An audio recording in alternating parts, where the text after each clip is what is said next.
নমস্কাৰ, মই আছিলো বিনয় কাশ্যপ। আহক আজি আৰু এটা সূৰ্যৰ দ্বাৰা নিৰ্মিত এটা যুগৰ বিষয়ে জানো, যাক কোৱা হয় বছী যুগ। আৰু এই বছী যুগত যদি কোনো জাতক বা জাতিকাৰ জন্ম হয়, তেনেহলে তেওঁলোক বহুত ষ্ট্ৰং হয়।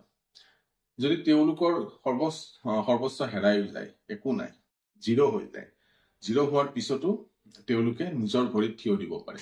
বহুত ষ্ট্ৰং হয়, বহুত স্কিলফুল হয়, আৰু চেৰিটি কৰি ভাল পায় তেনে ব্যক্তিসকলে। আৰু তেওঁলোক বহুত জ্ঞানী হয়।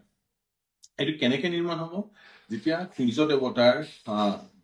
দেৱতা যিটো ৰাশিত আছে, সূৰ্য দেৱতাৰ পৰা যদি 12 নম্বৰ ঘৰত কোনো গ্ৰহ থাকে, মনত ৰাখিব কণ্ডিশ্যন হল কি, যে তাত কোনো দিনাখন চন্দ্ৰ দেৱতা থাকিব নোৱাৰিব, কাৰণ চন্দ্ৰ দেৱতা সদায় মাৰ্গী হয়, আৰু ৰাহু কেতু যিহেতু সদায় বক্ৰী হয়।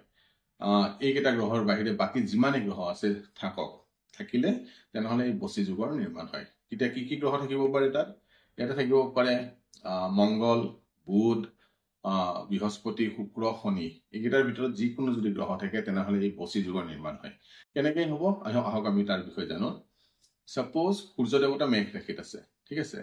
এতিয়া আৰু যদি চন্দ্ৰ দেৱতা ৰাহু কেতুৰ বাহিৰে বাকী কেইটা গ্ৰহ যদি মীন ৰাশিত থাকে, ঠিক আছে, তেনেহলে বাকী কেইটা যিকোনো এটা গ্ৰহ যদি মীন ৰাশিত থাকে তেনেহলে এই বছী যুগৰ নিৰ্মাণ হব। আৰু এই নিৰ্মাণৰ ফলত জাতক জাতিকাৰ সদায় সুফল পায়, আৰু তেওঁলোক দানী, তাৰপিছত স্কিলফুল, জ্ঞানী, আৰু নিজৰ ভৰিৰ ওপৰত নিজে জিৰ' হৈ গলেও নিজে আকৌ আগৰ মান প্ৰতিষ্ঠা পায়, আৰু বহুত জ্ঞানী হয় তেনে মানুহ।